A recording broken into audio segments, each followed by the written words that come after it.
This lesson is going to be on another theme found within the novel, The Hate You Give.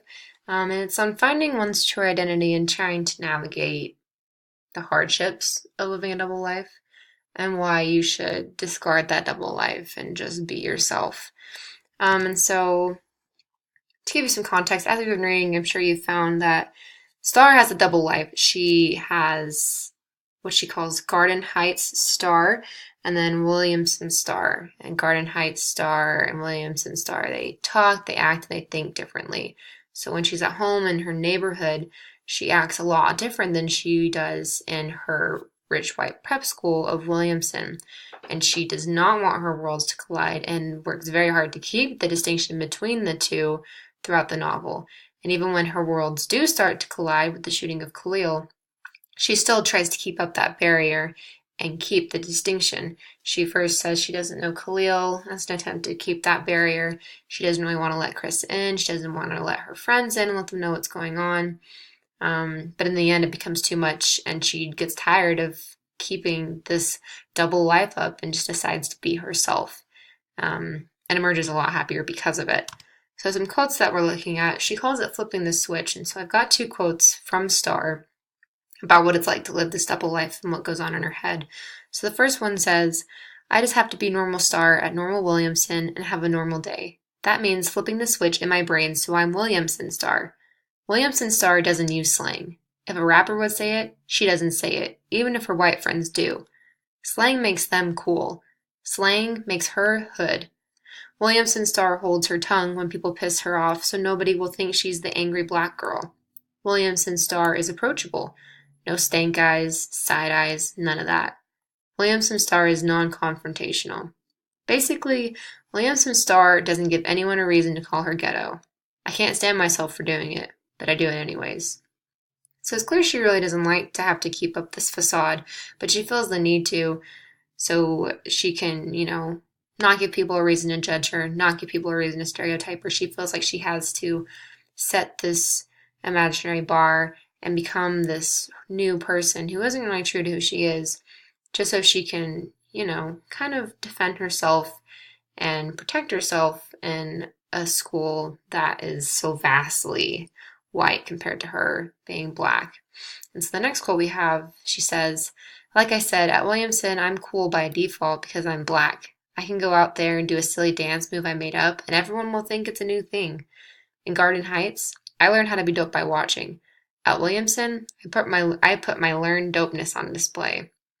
So again, this is her talking at the prom, but this is another instance of her not being able to be who she is. She could go out and dance, but she just wants to have a fun time, and she knows if she does, people will be watching her and judging her, not necessarily in a bad way, but people will look to her and instantly assume things about her and judge things about her because of who she is as a black girl, and she doesn't want to have to deal with that. So again, she feels the need to flip the switch and put on a persona, which is very difficult for her to do and for her to keep up. And, as the novel progresses, her ability to keep this double life starts to crumble, and eventually her lives collide, and she can't keep the distinction any longer.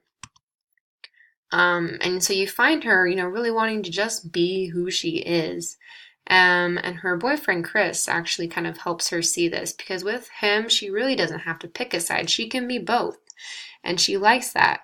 And so she takes, how she acts with Chris and she kind of uses it as a model and as motivation to be herself around other people, not just her boyfriend. So a couple of quotes I picked out. First one, she says, Chris is the kind of normal I really want. The normal where I don't have to choose which star to be. The normal where nobody tells you how sorry they are or talks about Khalil the drug dealer. Just normal. And we once talked about how cool it was that Will remained himself in his new world. I slipped up and said I wish I could be like that at school. Chris said, why can't you, fresh princess? Ever since, I don't have to decide which star I have to be with him. Again, so there's an instance where Star doesn't want to share her other life with Chris, and he calls her out on it for, not trusting him or opening up to him. And so he says, there's so many things going on in your life in Garden Heights that you're not telling me about. And in a relationship, you need to tell things about each other, and there needs to be that trust. And he talks to her about wanting that, and she eventually decides to open up to him and allow him to see that, thus, breaking down that barrier and letting her be herself. And then again, there's another instance where she's listing out reasons why her life is different from Chris's. Her dad was a gangbanger. Her home is really poor, and there's gangs and there's drugs and so many bad things. And she's like, you should be with a girl like Haley, who's, white and has a lot more in common with him. And Chris is like, I don't want that. I want to be with you. He values her as a person, not because of like her background. And that really helps her to see that, she should be herself and that being herself is important. And then the last quote I have is when she finally decides to let Chris in on her life. She says, I fight the urge to tell Seven to turn around. This is Chris's first time in my neighborhood, but I have to trust him. He wants me to let him in, and this is the most in he could get. So again, she finally decides to open up, let her two worlds really collide by allowing him to go in her neighborhood during a pretty, dangerous period when there are protests and riots going on. But that's, her home, and that's realistic, and she's letting him see that and letting, her be herself and letting him see her as she is. So the big takeaway, this big thing we're working with is the idea of, where you come from doesn't define you as a person. Star realizes that leading two different lives is exhausting and toxic, and that if she wants to be happy, then she should just accept who she is and be proud of it. Her father states, being real ain't got anything to do with where you live or where you come from. What matters is what you do. And I have a really awesome quote that I like by Dresden Shoemaker. It says, I'm the sum and collection and intersection of so much. And I think that really conveys Star well as a character.